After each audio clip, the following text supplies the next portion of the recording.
हे दोस्तों, जय मसीह की शलोम। आज हम पढ़ेंगे 15वां वचन होशाया के दूसरे अध्याय का, जिसमें लिखा हुआ है कि वहीं मैं उसकी दाख की बारियां दूंगा और अकोर की तराई को आशा का द्वार कर दूंगा, और वह मुझसे ऐसे बातें करेगी जैसे वह अपनी जवानी के दिनों में अर्थात मिस्र देश से चले जाने के समय कहती थी।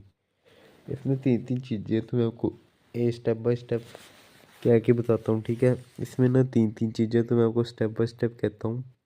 फर्स्ट है कि मैं उसको दाग की बारियां दूंगा। दाग की बारियां मतलब जो परमेश्वर ने उनसे छीना था, क्रोध के रूप में, जजमेंट के रूप में, न्याय के रूप में परमेश्वर ने जो उनकी दाग की बारियां छीन ली थी, क्योंकि इन्होंने परमेश्वर के प्रेम को ठुकराया था। तो परमेश्वर ने फिर न्याय किया इनका, क्योंकि अन्य देवी देवताओं की सेवा कर रहे थे।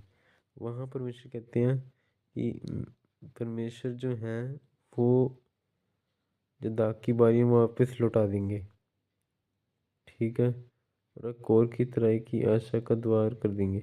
अकोर की तराई मतलब एक valley of anchor, valley of acre. ये वो पहाड़ी होती थी, ये वो वैली होती थी जहाँ न्याय बहुत होता था, जहाँ ट्रबल बहुत होता था। इसका एक मीनिंग है इस अकोर की तराई का, जहाँ मतलब ट्रबल होता है, जहाँ जजमेंट होती है, न्याय होता है, उस जगह से इस चीज़ का नाम रखा गया है। इस अकोर की तराई का मतलब है कि जहाँ जजमेंट हो, जहाँ परेशानियाँ हो, ऐसे वैसे को आशा का द्वार कर दूंगा।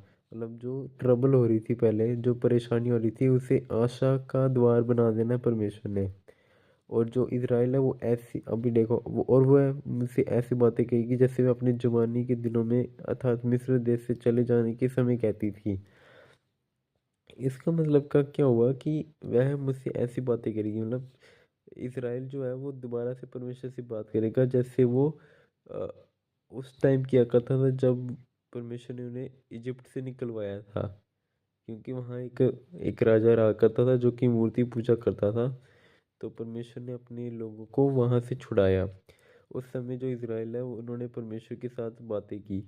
तो यहाँ वही लिखा है कि जो वो है, लड़की है, यहाँ जो वेश्या है वो इज़राइल को बताया गया, और जो पति है वो यहोवा को बताया गया। अब जो वेश्या है वो शायद सुधर चुकी है, अब वो दोबारा से बातें करेगी अपने पति के साथ। और सिंबॉलिकली जो इज़राइल है वो अपने पिता परमेश्वर यहोवा के साथ बातें करेगी जैसे वो पहले किया करती थी, ठीक है।